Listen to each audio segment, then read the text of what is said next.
Merci beaucoup. Accepter, c'est pas le bon mot parce que franchement, c'est un honneur d'être ici, hein. J'ai juste envie de dire un ou deux mots, ça se fait pas, mais ça se fait pas, je suis là pour animer une table ronde, mais pour dire à quel point j'aime au fond sentir l'énergie qu'il y a chez vous, la fraîcheur, l'enthousiasme. Chez les médecins, on a plus l'habitude d'avoir une forme de sentiment, enfin, on sent les gens désabusés, un peu cyniques, et là, c'est pas du tout le cas, hein, vraiment. Et donc, le système de santé vraiment a besoin de vous, hein. Il a vraiment besoin de vous. Quelqu'un a dit que vous apportez un modèle alternatif. C'est vrai, vous n'êtes pas juste là pour faire de la complémentarité ou même de l'interdisciplinarité, mais pour apporter quelque chose d'autre dont a besoin le système de santé. Et ça me fait d'ailleurs penser que ces questions de terminologie, c'est intéressant parce qu'on les voit en médecine aussi. Plus la médecine est spécialisée, précise, plus elle gagne d'argent d'ailleurs, et plus elle est puissante, et plus les termes sont indiscutés, indiscutables. Puis alors, quand on commence à descendre dans la médecine de famille, médecine de première ligne, médecine de premier recours, enfin, vous voyez, là non plus, on ne sait plus. Et ça affaiblit beaucoup le système. Il faudra vraiment se donner de la peine, sortir peut-être des acronymes pour vous, mais parce que moi j'ai un peu de peine à comprendre le distinguo entre praticienne et clinicienne, c'est-à-dire je vois, j'ai compris maintenant. Mais si on s'intéresse que aux mots praticien, clinicien, sincèrement c'est un peu kiff-kiff. Je ne sais pas comment on dit en québécois. Mais voilà, c'était un peu. Voilà. Alors je vais d'abord faire parler un peu chaque personne à tour de rôle. Ensuite on interagira un peu. J'espère qu'il y aura quelques minutes pour vous donner la parole à vous. Mais je vais commencer par Teresa Jurija. C'est juste? Oui. Donc, qui est infirmière Diuriga. cantonale. Pardon? Diuriga. Juriga. C'est pas Et facile, pourtant, hein? je la connais, hein. Oui, Mais oui, mais c'est pas facile. je l'appelle Teresa. Vous voyez, c'est plus Oui, simple. c'est quand même. Mais qui est donc infirmière cantonale Mm. du canton de Vaud. Et c'est vraiment extrêmement important. C'est le premier canton suisse qui a une infirmière cantonale, alors qu'on a un médecin cantonal adjoint, etc. Et c'est vraiment symboliquement très fort. Et là, il faut vraiment rendre hommage au canton de Vaud d'avoir fait ça. Mais qui, en plus, dans ce cadre-là, alors peut-être qu'elle peut nous dire deux mots de en quoi consiste être une infirmière cantonale, mais après, qu'elle nous dise aussi deux mots de cette commission maintenant qu'elle préside, IPS, qui valide sur le canton de Vaud, qui tient, je crois, un registre aussi, les IPS. À toi la parole. Alors, par rapport à l'infirmière cantonale, il faut savoir que ça fait plusieurs années que beaucoup de leaders du canton de Vaud travaillaient pour la fonction d'infirmière cantonale. Cette fonction-là d'infirmière, ce qu'on appelle les Chief Nurse Officer, au niveau national, existe dans beaucoup de pays. Et puis, il y avait cette volonté, effectivement, du canton, mais également de la ministre de la Santé du canton, de positionner une infirmière à un niveau stratégique pour pouvoir, en fait, participer à la construction du système de santé et de pouvoir apporter ce focus-là des soins infirmiers, mais également des autres professions de santé qui sont non médicales, comme par exemple tout ce qui est les professions des soins, les ASSC, les aides-soignants, mais également les physiothérapeutes, les ergothérapeutes et les professions médico-techniques. Donc ça a été cette volonté-là, mais elle s'inscrit dans quelque chose d'international, en sachant que 50% des pays ont ce qu'on appelle ces Chief Nurse Officers au niveau national. Donc voilà, donc mon rôle est vraiment de travailler sous la direction de la directrice générale de la santé, Madame Spicher, qui est là, par rapport à tous les enjeux du système de santé, de soins, de l'offre en soins, de la formation en soins, mais également des professionnels de santé qui vont manquer, enfin, pour avoir des professionnels formés à haut niveau, mais également en suffisance. Juste encore une question. Au niveau suisse, Oui. là aussi, les IPS ne sont pas reconnus de la même façon. Suisse alémanique, la formation qui est demandée pour le moment est plus faible qu'en Suisse romande. Il n'y a pas d'harmonisation. Comment est-ce que tu vois cette question-là? C'est en train de se jouer maintenant, au fond, ce que sera réellement une IPS. Donc, alors, ce qui est important de savoir, et ça a été beaucoup redit, hein, c'est que dans la pratique avancée, il y avait vraiment ces deux rôles. Et ça n'a pas toujours été bien compris, mais même partout. Hein. Je veux dire, quand on parle de pratique avancée, souvent on mélange, est-ce que c'est clinicien spécialisé, IPS? Et donc, ça, c'est extrêmement important d'avoir ces deux rôles différents qui sont extrêmement complémentaires, mais qui ont vraiment des actions différentes.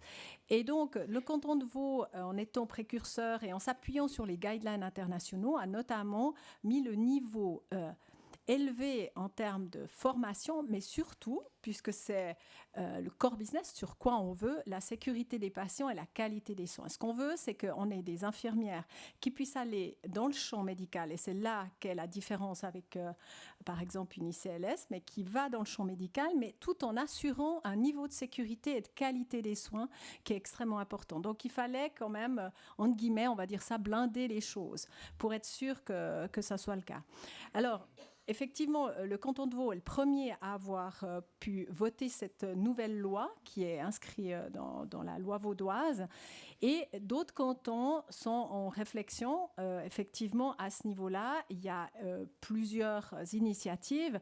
Mais ce qui est important, c'est maintenant de bien être au clair de que quand on parle d'une infirmière praticienne spécialisée, qu'est-ce qu'on met derrière? Parce que si on commence à ne pas avoir une vision commune de ces rôles, eh bien, ça va mettre de la confusion. Si ça met de la confusion déjà au niveau, déjà dans le cadre des soins infirmiers, eh bien, ça va être encore plus difficile au niveau politique, au niveau des décideurs, si les choses ne sont pas claires. Donc, c'est important de pouvoir travailler en collaboration avec les collègues de Suisse, d'autres cantons de Suisse aussi, pour pouvoir trouver un chemin commun, mais qui assure la sécurité, qui garde un niveau élevé de cette formation qui est une plus-value, mais qui a assez de plus-value si le niveau d'exigence, de compétence est élevé. Et disons que c'est un des défis, c'est celui-ci. Oui, d'autant qu'il faut assurer la sécurité, mais en même temps, je disais, le système de santé a besoin de vous. Mais évidemment, il y a plein de résistances, parce que le système de santé, c'est aussi un système extrêmement défensif des positions acquises. Et donc, pour vous faire vos positions, effectivement, c'est important d'avoir ce haut niveau et clair. Alors, je passe maintenant la parole à Claudia Lecoultre, qui est ICLS, elle, au CHUV, au département de chirurgie cœur et vaisseaux, et qui est donc infirmière ICLS, qui préside le groupe ICLS du CHUV. Il y a 63 ICLS au CHUV, hein, c'est ça.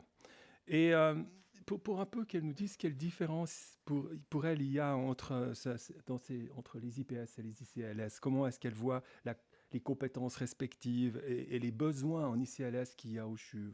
Ça fait beaucoup de choses, mais oui. Merci beaucoup. Je me permets juste une petite correction. Donc, je ne suis plus présidente du groupe des cliniciennes du CHUV, mais du groupe d'intérêt commun Suisse ANP, donc au niveau national. Dans la pratique de tous les jours, l'enjeu est maintenant l'implantation. Là, vraiment, donc aujourd'hui, on est là vraiment pour rendre hommage à vraiment tout le travail qui est fait. Hein. Maintenant, ces professionnels, ils sont là. Et maintenant, comment les rendre réellement actifs au niveau du terrain? Donc, ce que je vois là maintenant, parce qu'on a le plaisir donc, d'intégrer notre première IPS dans des services stationnaires et en ambulatoire, Donc, une est arrivée, donc, effectivement, il y a 2 semaines. L'autre collègue va arriver dans 2.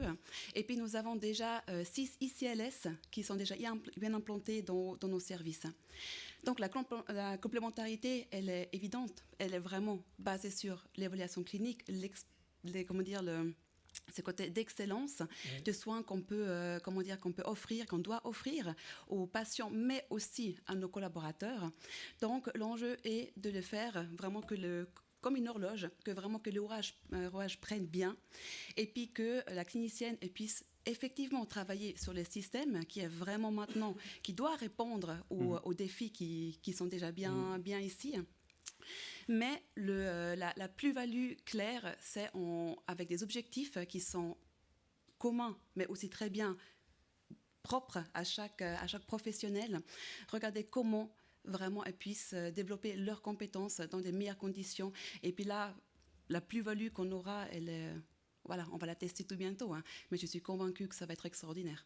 L'ICLS, dans une grosse maison comme le CHUV, on lui laisse mettre en place des nouvelles façons de fonctionner, des nouveaux systèmes, des sous-parties du système, ou bien est-ce qu'on l'oblige à entrer dans un système préexistant? Quelle Il latitude? y a quelqu'un qui tient le PB? Non. Attention, parce qu'il y a toute la direction générale qui observe. Ouais. Non, pas du tout. Voilà. Ce que je dis toujours, les problèmes, ils sont là, et puis ils sont réels. Ouais.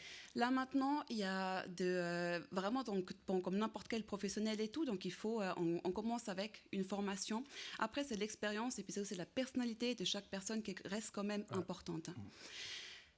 Oui, alors si vraiment on peut dire aux chuves qu'on n'a pas l'occasion de vraiment de créer de l'espace, d'innover, alors là, vraiment, ma langue tombera par terre directement. Mais les défis, vraiment, en termes de restrictions, en termes budgétaires, sont clairement là. Donc, c'est difficile.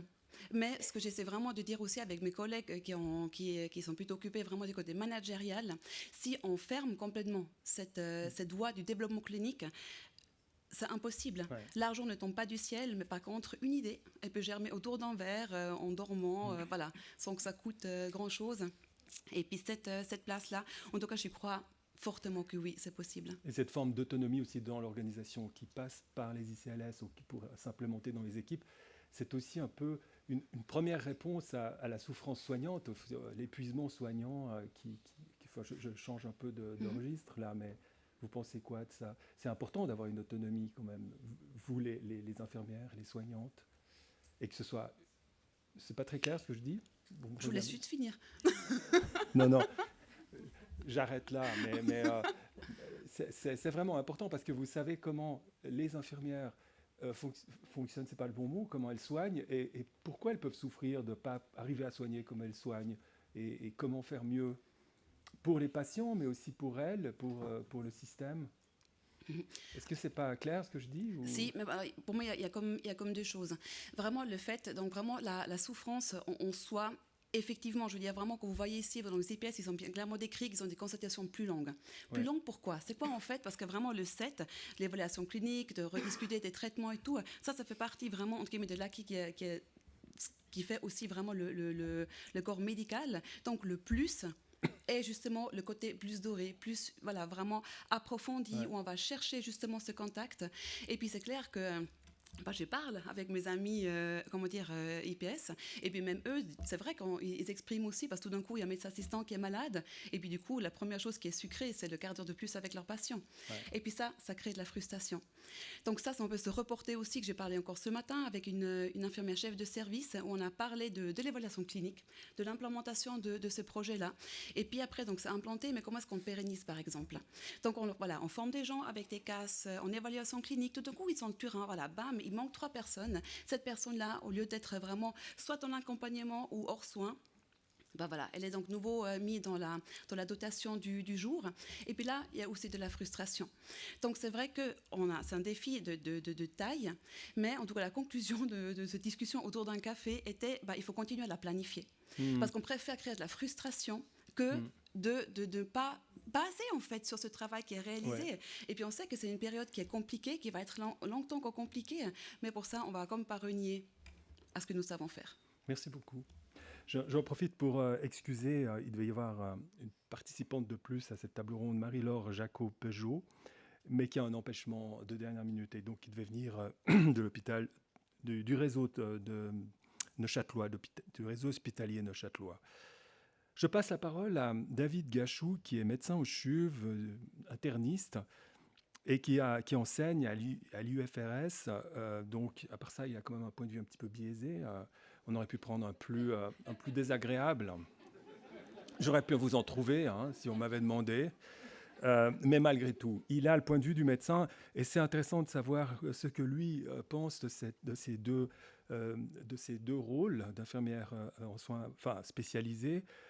Je m'excuse d'avance si je fais des fautes dans la terminologie ou le vocabulaire. Et comment est-ce qu'il voit, lui, les compétences cliniques qu'elles ont, qui sont nécessaires, comment elles s'articulent avec ce que font les médecins? Merci Monsieur Kiefer. Effectivement, probablement ma raison d'être cet après-midi ici avec vous, c'est mon implication dans l'enseignement dans le cadre effectivement du programme plutôt IPS. Alors j'ai un tout petit peu moins d'interaction avec le programme ICLS, mais j'enseigne effectivement le raisonnement clinique depuis le début du programme IPS. Et puis j'ai aussi eu l'opportunité d'accueillir dans le service de médecine interne des étudiants IPS pour la partie, je dirais, plus généraliste de la formation clinique qui intervient en première année de master IPS, où généralement, effectivement, les étudiantes et étudiants IPS accomplissent 3 à 4 semaines, je dirais, de formation généraliste en médecine interne, qui est quelque part mon domaine de spécialité. Et j'ai l'occasion, effectivement, d'accueillir les étudiantes et étudiants qui viennent dans le service. Et puis, si probablement plus largement, j'ai été sollicité à l'époque pour intégrer le programme IPS, c'est certainement mon intérêt pour l'interprofessionnalité. Et effectivement, j'ai participé, maintenant ça remonte déjà à une dizaine d'années, avec Diane Morin, qui est là, à la mise en place effectivement du cursus interprofessionnel prégradué à Lausanne, évidemment en collaboration avec l'école de médecine, mais aussi les hautes écoles lausannoises formatrices de professionnels de la santé, la haute école de santé Vaud, la haute école de santé La Source, entre autres, pour ne les citer. Voilà. Alors voilà un tout petit peu ma raison d'être cet après-midi. Alors oui, probablement que j'ai effectivement un point de vue un petit peu biaisé, parce que voilà, j'ai quelque part cet intérêt, cette ouverture d'esprit, et je tiens aussi à le souligner que ceci remonte aussi à un passage au Canada à l'époque, alors plutôt en Ontario, où j'avais effectivement été sensibilisé à la thématique interprofessionnelle à l'époque dans le cadre d'un master en éducation des professionnels de la santé accompli là-bas. Donc voilà un tout petit peu pour quelque part mon point de vue sur la situation actuelle. Et c'est vrai que par rapport à tout cet enjeu de la formation des IPS, encore une fois, les ICLS, je les côtoie plutôt au quotidien, effectivement, dans le cadre de mon activité d'interniste hospitalier. Peut-être par rapport à quelque part cette trajectoire finalement des IPS, quand j'accueille des étudiants, que ce soit en stage ou quand je les accueille effectivement dans les cours de raisonnement clinique, pour moi ce qui est effectivement c'est déterminant, c'est de connaître effectivement leur parcours, de savoir quelles sont finalement les compétences avec lesquelles ces personnes intègrent un programme IPS. Et puis on voit effectivement que les parcours sont parfois effectivement extrêmement variés, extrêmement riches. Il y a déjà effectivement énormément de compétences acquises dans des domaines cliniques. Et puis ce qu'on a envie quelque part de faire, c'est évidemment d'encourager ces personnes-là à capitaliser sur les acquis, à leur proposer justement cette formation. Et puisque je challenge toujours, et c'est évidemment souvent, enfin, c'est pas toujours évident, effectivement, pour un étudiant, une étudiante qui commence son programme IPS, d'avoir une vision très claire et précise de ce qu'elle fera ensuite avec son programme, disons, en poche. Mais l'idée, c'est effectivement de se projeter du mieux possible, quelque part, dans sa pratique ou dans leur pratique future. Quel va être, on l'a vu, le terme de scope de pratique, quel va être exactement mon rôle, mes responsabilités, et quelque part, évidemment, pour calibrer la formation en lien avec ce rôle-là. Et puis, il y a des aspects de la formation, évidemment, qu'on peut quelque part adapter aux spécificités des différentes IPS, notamment, effectivement, en milieu clinique. Donc, pour moi, ce qui est déterminant, quelque part, c'est le projet que l'étudiant IPS a. Qu'est-ce que je vais faire après avec mon titre en poche? Quel va être effectivement mon périmètre de pratique pour qu'on puisse adapter la formation en conséquence?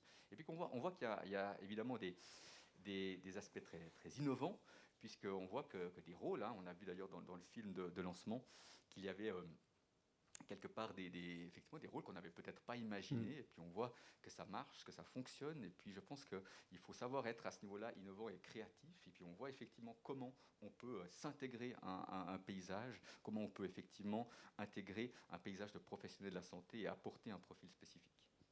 Justement, moi, ça m'a frappé lorsqu'on voit les articles, que ce soit dans le Bulletin des médecins suisses ou dans la Revue médicale suisse, sur l'interprofessionnalité et l'apparition de ces nouvelles infirmières.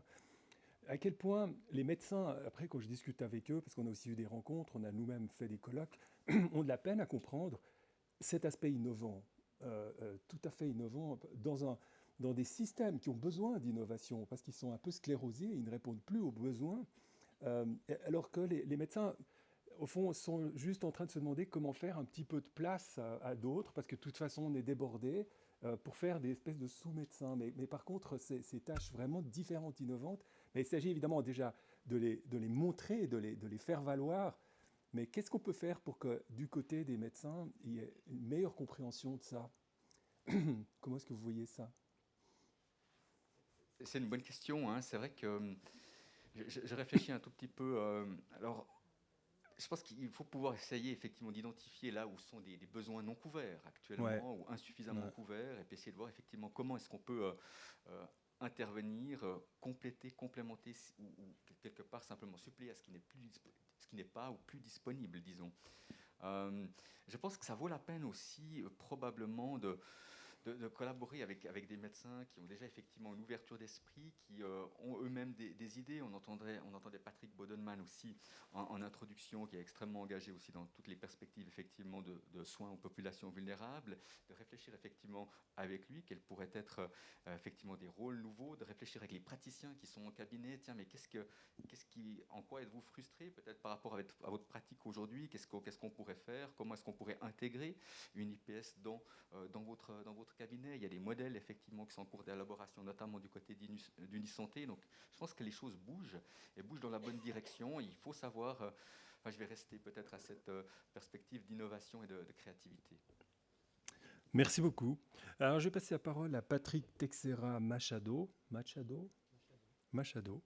qui lui travaille au HUG et infirmier ICLS et ISC. C'est vous qui avez dit ISC, c'est quoi ISC? J'ai déjà allumé le micro. On utilise le terme ISC, infirmier spécialiste clinique aux HUG, D'accord. qui est le même terme qu'au CHUV, à Lausanne, ICLS. C'est la même chose. C'est un peu embêtant quand même, C'est parce un peu que c'est embêtant. pas loin, On Genève. On y travaille. Ouais. Non, mais je pense bien que c'est pas vous, mais je veux dire, c'est une gaine-ferraille un peu. On y travaille. Ouais. Vous avez aussi été aux soins intensifs, à part ça, j'ai vu. J'ai une spécialité en soins intensifs. Et par exemple, aux soins intensifs, comment voyez-vous? Il n'y a pas d'ICLS aux soins intensifs, ou bien oui? Alors, on a un ICLS ou un ISC en soins aigus, on en a même deux, Oui. dont un moi-même. Et on intervient, donc les ISC ou ICLS aux HUG sont rattachés à la direction des soins aux HUG, et ils ont un rôle qui est transversal dans l'institution. Donc habituellement, nous avons un domaine précis d'intervention. Certains sont dans des domaines de spécialité qui sont très précis, comme la diabétologie, la douleur, et d'autres comme moi, les soins aigus. Et ça reste assez large comme domaine, ce qui fait qu'on intervient dans beaucoup de secteurs. Et donc, vous travaillez avec la direction générale, vous êtes un peu à designer les processus, mais vous n'êtes pas directement dans des équipes.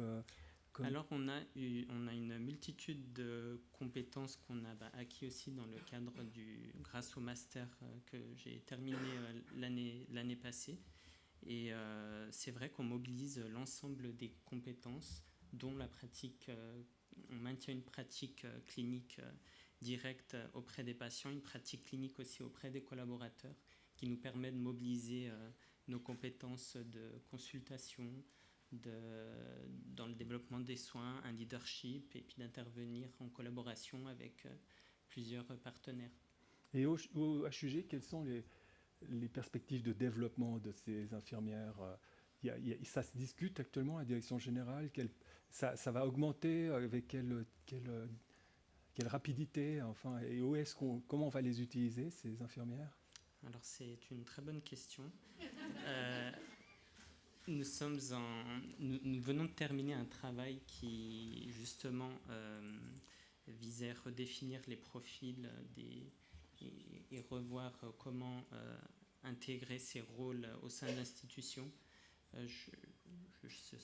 Je pense qu'à mon niveau, je ne peux pas vous en transmettre beaucoup plus. Je ne sais pas quelles orientations vont être données à l'issue de ce travail. Les recommandations qui ont été émises, en tout cas, plaident en faveur d'un déploiement plus élargi de ces rôles dans l'institution. Maintenant,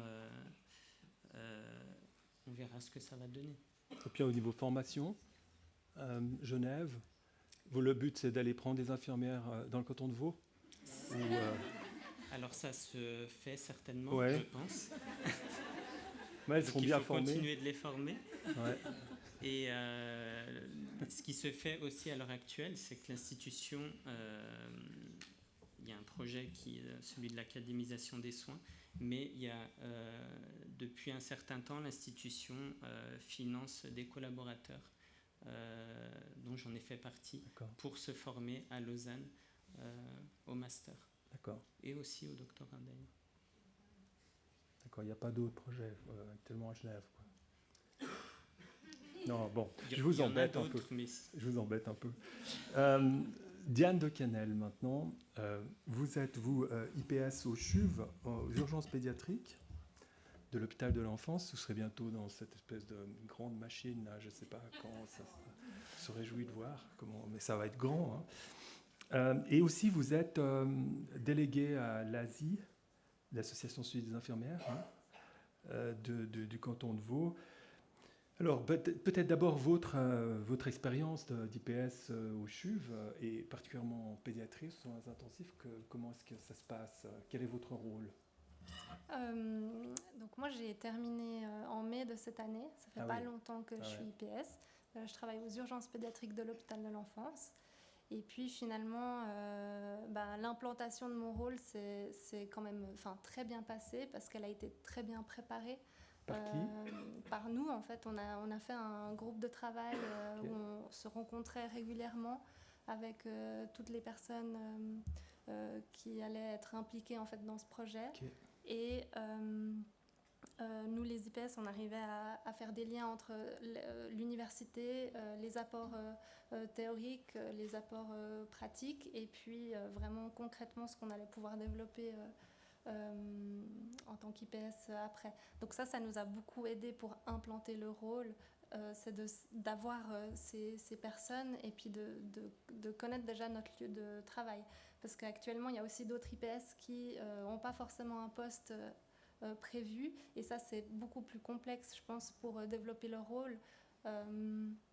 Parce qu'ils n'ont pas tout ce... C'est vous qui l'aviez demandé, ce poste, ou bien il vous a été attribué un peu au hasard?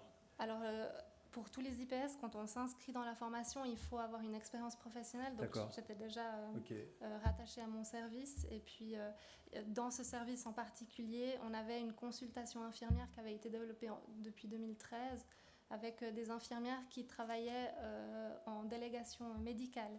Et depuis que le master existe, c'était assez évident en fait, d'envoyer certaines infirmières se former pour passer de la délégation à vraiment l'autonomie, qui est très importante. Et puis je pense qu'on répond à un réel besoin de la population, en tout cas aux urgences pédiatriques.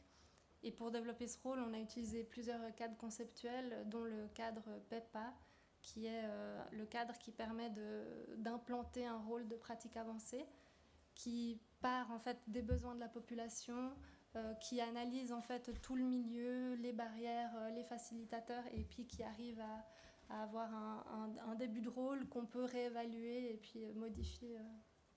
Et alors maintenant, peut-être votre casquette Association suisse des infirmières. On a vu au niveau fédéral, c'est un peu la gabegie, il faudrait vraiment clarifier ça. Du côté de la médecine, la FMH, qui s'intéresse très peu aux questions éthiques, elle s'intéresse beaucoup aux questions d'argent, mais avant, elle s'intéressait un peu à la question de la formation professionnelle, du contrôle de la formation professionnelle. Elle l'est toujours, mais l'autre pauvre FMH, c'est devenu plus grand-chose au niveau, en tout cas, éthique. Mais l'Asie, est-ce qu'elle a le souci aussi de coordonner ça et de promouvoir ces filières? Comment vous sentez ça? Et aussi avec le côté suisse romande, suisse allemande? Alors, pour ma part, moi je suis représentante de la pratique avancée pour le canton de Vaud. D'accord. Pas au niveau suisse. Donc vous portez le flambeau du canton pilote et le meilleur de Suisse. Quand vous arrivez aux réunions, je suis la représentante du canton de Vaud. Mais il y a énormément de personnes autour de nous qui ont travaillé. Oui. Voilà, donc, mais à l'Asie aussi. Il y a aussi eu tout un travail à l'Asie. Il y a eu énormément de travail avec Teresa Guriga qui était aussi à l'Asie avant, et avec énormément d'autres personnes. Mais effectivement, on a participé à l'élaboration de cette loi sur la santé publique qui allait très vite, et le master allait très vite, et puis on a vraiment posé les jalons pour le canton de Vaud.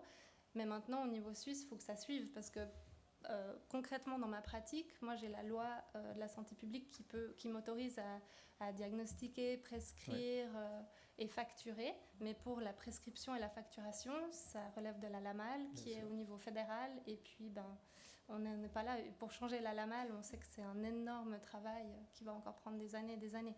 Donc, pour les personnes qui travaillent dans des institutions à titre dépendant, comme moi ou CHUV, on trouve des arrangements pour pouvoir facturer et prescrire, mais pour les IPS futures qui seront indépendantes, elles vont se heurter à un grand problème si on n'arrive pas à modifier la LAMAL assez rapidement, parce qu'elles ne pourront pas facturer, donc elles ne pourront pas être financées. Et ça va poser beaucoup de problèmes dans les cabinets. Les personnes ne voudront pas forcément financer leur formation ni leurs prestations ensuite. Teresa, il y a quelque chose à ajouter, parce que c'est vrai que c'est très important la question maintenant des IPS indépendantes. Et puis en plus, il y a des maisons de santé maintenant qui aimeraient se développer là-dedans. Il y a une très forte volonté, une bonne volonté, mais qu'est-ce qui pourrait se passer là ? Oui, alors effectivement, c'est clair, on sait que le système de santé va vers le communautaire et là, on a un souci parce que les IPS sont maintenant dans des structures dans les hôpitaux, mais si on veut pouvoir les développer dans la communauté, à ce moment-là, pour que ce soit viable, ça peut être soutenu pendant quelques temps, mais après, si on veut un médecin généraliste qui travaille en binôme avec un IPS, il va falloir qu'ils puissent facturer à hauteur des prestations telles qu'elles sont requises en fait. Et donc, une des problématiques est celle-ci. On sait qu'on est dans un État fédéral avec plusieurs cantons. On sait qu'il va falloir décider au niveau national. Il y a d'ailleurs un postulat au niveau national, qui est le postulat Streif, qui lui est pour le développement notamment de la pratique avancée en Suisse, qui aurait la prétention évidemment de développer des nouveaux modèles de soins et de nouvelles prestations. Et puis il y a tous ces aspects de facturation, mais on n'en est pas là. Justement, on discutait déjà, c'est comment ça va être réglé au niveau des lois, dans la LPSAN notamment. Il y a ce que j'ai évoqué tout à l'heure, de se mettre bien d'accord de quoi on parle, et donc le financement va prendre du temps. Alors il va falloir de toute manière réfléchir au niveau cantonal de comment on veut avancer pour les IPS qui sont là dans le canton, si on veut les développer. Donc il y a des réflexions à ce niveau-là, de peut-être travailler sur quelque chose de spécifique cantonal dans un premier temps, mais évidemment, ce qu'on aimerait, c'est que ça soit, qu'au niveau légal, ça soit au niveau national, mais également la facturation puisse se faire au niveau national, mais ça va être, disons, je pense, par étapes. Il va falloir pour nous déjà commencer dans le canton de Vaud. C'est un des enjeux pour les IPS, pour le développement dans la communauté. Cet enjeu-là est important de la facturation, en sachant qu'il faut une efficience et une viabilité sur ces profils-là, surtout que ça a tout son sens qu'ils soient développés dans la communauté. Bien sûr. Et en plus que ce soit articulé avec les IPS dans les institutions. Exactement. Avec la médecine de premier recours, avec la maladie chronique, on sait que c'est dans ces endroits-là, dans le continuum, dans l'accès aux soins, où sont les IPS habituellement, et toutes les études le montrent. Elles ont une réelle plus-value, mais il va falloir mettre tout le système en cohérence. Vous vouliez ajouter quelque chose ? Oui. Dire le coup. Voilà. Ça rebondit aussi, donc ça, en mots, voilà, on vient sur la communication maintenant. C'est aussi de la question que vous avez adressée à mon collègue à ma droite. C'est comment maintenant avancer, comment montrer justement cette plus-value, cette vraie valeur entre guillemets de ces nouveaux professionnels. Là, je me permets juste de rappeler que c'est vrai qu'en Suisse, il y a quand même donc les infirmières cliniciennes spécialisées, ils sont comme formés depuis l'an 2000 déjà. Et puis maintenant les IPS, ça c'est vrai, je vous dirais indéniable, où le canton de Vaud a vraiment fait des progressions énormes. Maintenant, ça revient sur cette mise en commun vraiment du rôle, cette clarification, parce que c'est vrai qu'avec un léger ton moqueur, vous avez énuméré les problèmes juste de dénomination, mais là, on est juste dans la langue française. Donc là, vous ajoutez encore... donc je ne sais pas si c'est une en romanche encore, en tout cas, je ne l'ai jamais encore entendu. Mais en soi, le vrai défi, il est là. Mais là, je regarde professeur doyen. Et puis en fait, la réponse, elle est juste là. Parce que comment vraiment gagner des médecins à la cause? Au début aussi, vous avez fait un compliment vers nous en disant qu'on peut échanger clairement, mais là, on peut retourner aussi le compliment aux médecins. Parce que du moment où on a, dans une moindre mesure, avoir pu prouver que ce que nous mettons en place a un bénéfice pour les patients, il n'y a pas mieux. Là, vous êtes vraiment prêts à battre les murs et puis rapidement aussi. Donc, le but, c'est vraiment surtout vraiment que là, qu'on travaille les mains dans la main, qu'on essaie vraiment de se retrouver, de clarifier. Et puis, aussi, en termes de communication, vraiment là, on est vraiment extrêmement dépendant aussi en termes de collaboration, de soutien avec le corps médical. Parce que vraiment, les défis, ce n'est pas juste les soins qui vont les résoudre, mais vraiment tous ensemble. C'est juste. Et cette communication, elle va dans tous les sens du terme, hein, y compris une espèce de lobbyisme, et le lobbyisme pour les patients, pour ceux qui souffrent, pour les gens vulnérables, etc. Mais c'est un vaste défi. Peut-être quelques questions pour la salle. Qui a une question, quelque chose à dire? Oui, madame?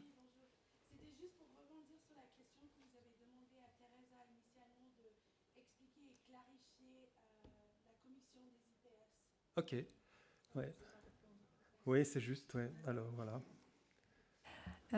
Donc, effectivement, quand la loi a été votée, il y a eu un règlement sur les professions de santé. Et dans ce règlement, il y a la notion d'avoir une commission professionnelle des IPS, qui est quelque part une commission légale, qui a plusieurs rôles. Alors déjà, qui a plusieurs représentants, qui a des représentants des directions de soins, des représentants des médecins également, Société vaudoise de médecine, mais également médecins de famille, également IPS, enfin plusieurs représentants, l'IUFRS aussi, évidemment. Et donc l'idée, c'est dans le cadre de cette commission, il y a toute la notion notamment de reconnaissance d'un titre. Alors évidemment, là maintenant, il y a beaucoup de personnes qui ont été formées ici à l'IFRS, mais il y a quid des reconnaissances de titres, hein, ça c'est un des rôles, c'est de aussi intégrer ces IPS dans un registre cantonal, étant donné que justement qu'au niveau fédéral, il y a, au niveau de cette pratique avancée, il y a des éléments qui ont été faits au niveau fédéral, mais en tout cas pour les IPS, nous, il y avait cette demande au niveau cantonal légal d'être dans un registre, et puis aussi de pouvoir suivre la formation continue, parce que évidemment les IPS, on a vu, elles ont une formation pointue dans le champ médical, des 3P comme on l'évoque. Donc c'est important que, on le sait, normalement toute infirmière et tout professionnel devrait se former. Et donc il y a cette notion-là de suivre, en tout cas pour les IPS, elles doivent faire 100 heures de formation continue toutes les 2 ans. Donc il faut pour vous pouvoir garder cette autorisation de pratique, hein, parce que ça va impliquer l'autorisation de pratique, que la formation continue soit suivie tous les 2 ans. Alors, comme cette commission a commencé au printemps de se rencontrer, on est en train de construire tout ce processus pour pouvoir finalement délivrer ces autorisations de pratique et puis valider la formation continue, s'assurer s'il y a un nouveau diplôme également. Et puis, donc voilà. Donc, c'est aussi garant d'une certaine qualité de suivre la loi et de s'assurer qu'on garde le niveau requis pour pouvoir exercer comme IPS et avoir une autorisation de pratique cantonale. C'est sûr que c'est extrêmement important. Peut-être une petite question de néophyte. Dans les institutions et au niveau de la grille salariale, où se trouvent les IPS et ICLS? Alors, oui, par rapport à, effectivement, en tout cas aux CHUV, si on regarde, elles sont en classe 12, qui est finalement, les infirmières sont 8-9. Donc, et les médecins assistants? Et les médecins assistants, ça, je ne sais pas. C'est à peu près au même niveau que les médecins assistants. D'accord. Voilà. Ok. Ouais. Donc, okay. Elles sont plus payées. Les infirmières spécialisées sont en classe 10. Oui, c'est ça.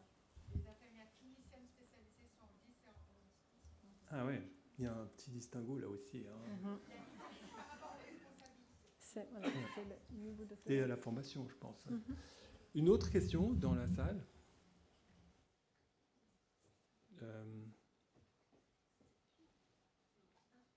Non? Bonjour, Cédric Bussy. Alors moi je suis enseignant à la Haute École de la Source, fidèle disciple de Doyon. Un admirateur de plus. Admirateur, oui, elle le sait. Non, ma question s'adressait à Claudia Lecoultre dans ses habits de Suisse, pas Swiss Nurse Leaders, Suisse ANP. J'allais confondre. Comment est-ce que justement au niveau suisse vous vous positionnez? Parce que là, il y a on a finalement deux dynamiques de mouvement. On a à la fois un canton de Vaud qui a la possibilité aussi politique, hein, parce que c'est ça qu'il y a derrière, d'avancer vite. Et je pense qu'il a raison de le faire, parce que c'est en ouvrant des portes qu'on peut créer des solutions innovantes. Et puis en même temps, on a une Suisse fédérale, hein, comme ça a été bien décrit, où les réalités sont différentes dans divers cantons, avec quand même des infirmières qui ont été formées comme IPS aussi en Suisse allemande, mais qui n'ont pas le cadre légal pour exercer exactement de la même manière, souvent sous des délégations de compétences. Comment est-ce que Suisse ANP se positionne pour essayer à la fois de défendre les avancées du canton de Vaud, parce qu'il faut pouvoir permettre justement aux innovations de perdurer, et puis en même temps, comme l'a dit Dr Kiefer, de créer une cohérence finalement à l'échelle nationale, de bien distinguer les rôles, et puis d'avancer avec des étendues de pratiques qui soient clarifiées. Donc on a à la fois un intérêt commun, et puis on a des rythmes différents. Ces rythmes, d'un certain point de vue, ils sont favorables à l'innovation, et puis en même temps, ils créent aussi un risque, forcément, comme dans toute opportunité. Juste une petite précision, Suisse ANP, c'est quoi ? Alors, c'est le groupe d'intérêt commun, donc, qui est affilié à l'Association suisse des infirmières et qui s'occupe des questions en lien avec la pratique infirmière avancée. Merci. Voilà. Merci beaucoup pour cette question. Alors, sachant donc qu'on est affilié à l'Asie, on a cette question que nous représentons vraiment en tant qu'association toutes les infirmières de pratique infirmière avancée.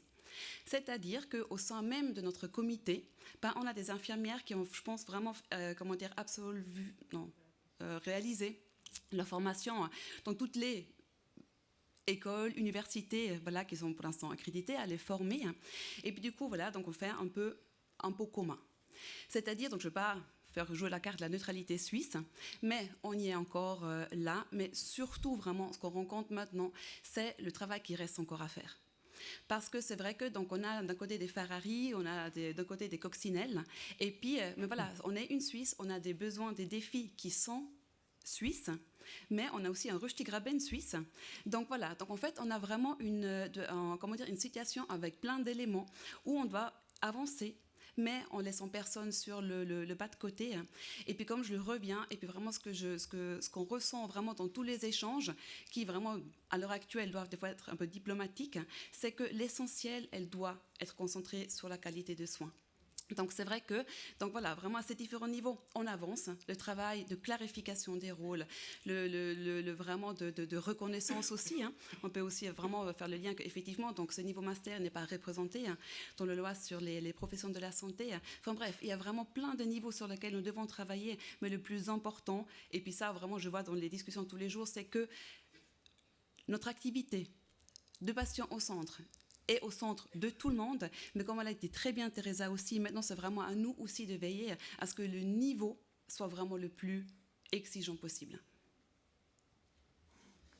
Mais les résistances, parce qu'il faudrait que ça avance plus vite, mais elles sont de quel ordre ces résistances ? Elles sont d'ordre politique ? Et pourquoi ? Comment le politicien n'aime pas trop changer les choses, parce qu'il se dit on ne touche pas au système de santé, alors bonjour, touchez la malle. Les caisses maladies ont tellement peur qu'en touchant la malle, on leur coupe un petit peu de revenus. Donc ça, il y a des mécanismes de ce genre, mais vous pensez qu'il se trouve où les principaux freins, obstacles, résistances souvent implicites et pas explicitées à un développement des soins avancés d'infirmières ?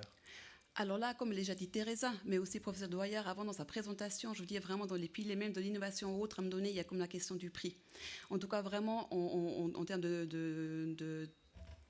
comme des températures d'ambiance, ça c'est vraiment alors un frein qui est évident, qu'il est là, parce qu'il met un frein vraiment au déploiement, il met un frein aussi à comment dire, aller vraiment à l'étape vraiment plus loin, où vraiment on peut toucher maintenant vraiment les autres secteurs. Et puis il y a effectivement la question d'urgence, parce que là, la problématique, effectivement, alors en parenthèse, ça fait pas longtemps encore, je me frotte vraiment à ce niveau-là politique et tout, donc si quelqu'un d'autre aussi aimerait bien prendre ou vraiment un apport, donc je suis tout à fait preneuse. Mais ce qui est sûr, c'est vraiment un des freins majeurs. Et puis là aussi, vraiment dans les quelques échanges même que je vais avoir avec l'OFSP ou autres, c'est pas nécessairement une féerie que j'attribuerais à ces procédures-là. Mais c'est évident que dans le discours, dans le storytelling politique que vous devez avoir, il y a la question du prix, c'est-à-dire de dire ce qui coûte cher, c'est la fragmentation des soins, c'est l'augmentation des maladies chroniques qu'on gère n'importe comment, etc. Et nous, ce qu'on apporte, c'est vraiment une perspective de maîtrise des coûts en gardant la qualité des soins. Tout à fait, mais là ce qu'ils vont nous retorquer, puisqu'ils nous sont déjà en train de faire, c'est comment vous le prouvez. Parce que vraiment ce qui est sûr et certain, que n'importe quel politicien peut vous dire, on peut amener n'importe quelle étude, vont me dire, mais c'est pas adapté au contexte. Donc là aussi, c'est vraiment aussi comme des journées, comme vraiment des collaborations de tout genre, mais c'est uniquement dans la collaboration, dans le fait de fournir des données qui sont archi concrètes, parce qu'on sait, on est tous convaincus, parce qu'on le voit de tous les jours. Mais le travail, vraiment des collaborations avec les HES, n'importe vraiment, mais il est là, mais on a maintenant tous les players, je veux dire, on a les personnes, on a les contextes, on a les soutiens, on a les leaders vraiment d'ici. Mais maintenant, on doit juste vraiment d'une manière naturelle passer à l'étape 2, qui est de dire maintenant il faut vraiment qu'on le prouve, mais ensemble, une fois de plus. Merci beaucoup. Est-ce qu'il y a des questions? Oui, madame.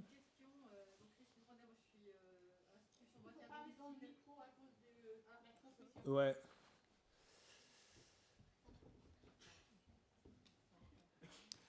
Bonjour, donc Christine Renet, moi je suis directrice des pratiques professionnelles institution de maintien à domicile à Genève. Donc je ne sais pas si on fait partie des coccinelles, mais on avance beaucoup moins vite que le canton de Vaud. Je voulais savoir si APN.ch tenait justement une cartographie de l'avancement de chaque canton. On sait qu'aujourd'hui vous avez déjà en tout cas la loi, les règlements d'application. À Genève, on a depuis 1 an et demi simplement 1 ligne et demie dans la loi. Donc on est déjà content. Donc on a tout ce travail là à faire et qu'on a déjà démarré grâce à l'IEFRS, grâce à la collaboration qu'on a avec différentes instances. Mais finalement, est-ce que vous, dans le rôle de APN.ch, il y a une visibilité justement de l'avancement des cantons sur la partie surtout politique, finalement, parce qu'on a dit que les politiques étaient frileux de changer les lois. Voilà, je voulais savoir si vous aviez une visibilité.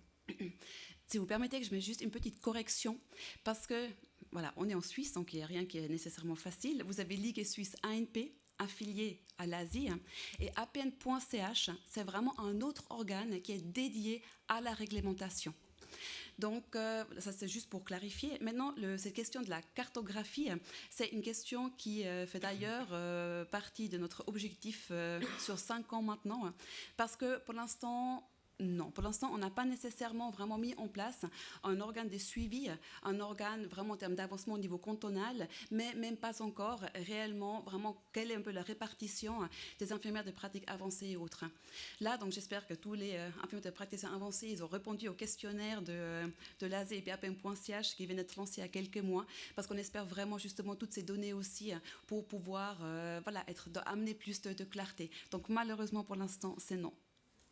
Que les choses ne vont pas si vite, mais quand on parlait d'excellence au niveau du niveau d'excellence qu'on souhaite, et je fais référence à votre discours, madame, globalement, ça va passer par là. C'est-à-dire que si on n'a pas un point central de convergence sur le niveau d'excellence dans les cantons, globalement, là, on va se tirer une balle dans le pied pour l'objectif, en tout cas, qui a été cité tout à l'heure. C'est sûr. Tout à fait. Et en plus, il faudrait une cartographie de la taxonomie lexicale, au fond, mais là, c'est sûr qu'il y a des progrès à faire. Bon, il y aurait beaucoup de choses à discuter. Moi, j'aurais bien aimé aussi, parce que j'ai l'impression que ça fait... Moi, j'ai juste besoin de parler. Bon. J'ai cru que tu venais me couper la parole. Elle vient me couper la parole, mais bien sûr, parle. Merci. Non, j'avais juste besoin de rebondir sur ce que vous dites. C'est très intéressant. Les questions que vous posez, Monsieur Kiefer, sont parfaites, mais demanderaient un développement d'1 heure et demie à 2 heures, parce que la situation, ces 26 cantons sont là. On est tous à travailler de manière différente, enfin à des vitesses différentes, mais je pense que maintenant on s'est rejoint sur un point commun, et ça c'est important, on va y arriver. C'est pas demain, on est en Suisse, ça va prendre du temps, mais on va y arriver. La preuve, et c'est pour ça que je faisais des grands signes à Manuela, parce que je voulais parler, les 5 directrices de soins, je peux parler directrices parce qu'on est 5 femmes, de soins des hôpitaux universitaires suisses, on s'est mis d'accord.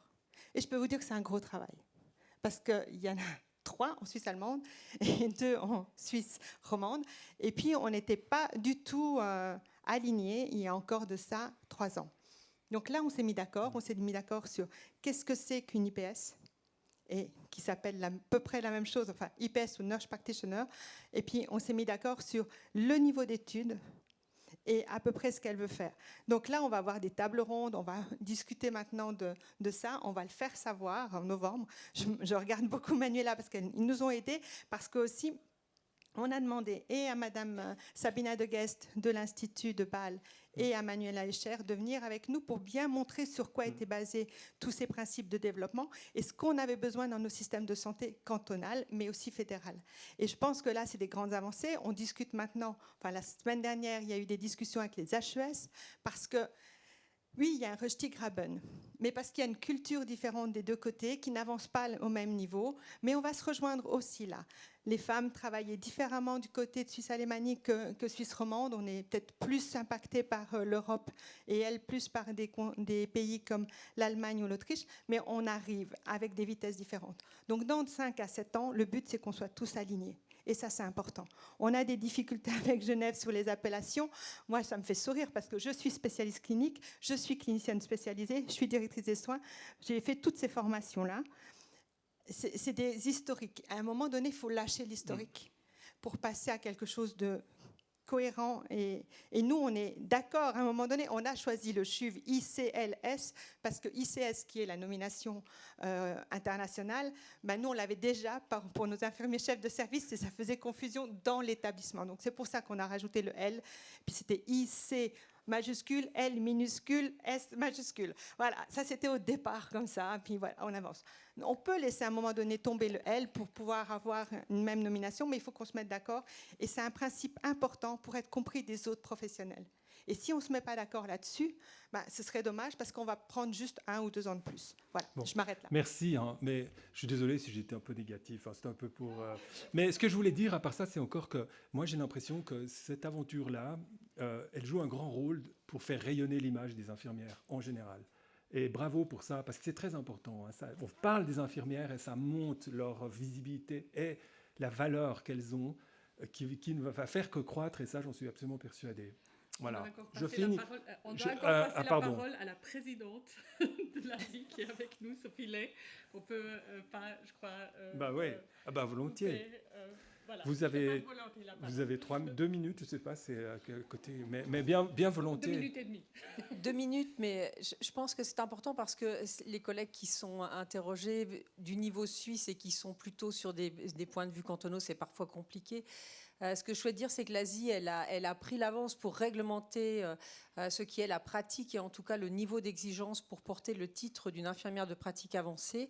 Pour cela, c'est un travail de longue haleine qui a nécessité plusieurs années d'un travail vraiment intense où on a réuni notamment autour de la table, il y a les Swiss Nurse Leaders, dont l'association des directeurs des soins, il y a la recherche en soins infirmiers, il y a aussi une association de la Suisse allemande qui est de l'Inselspital.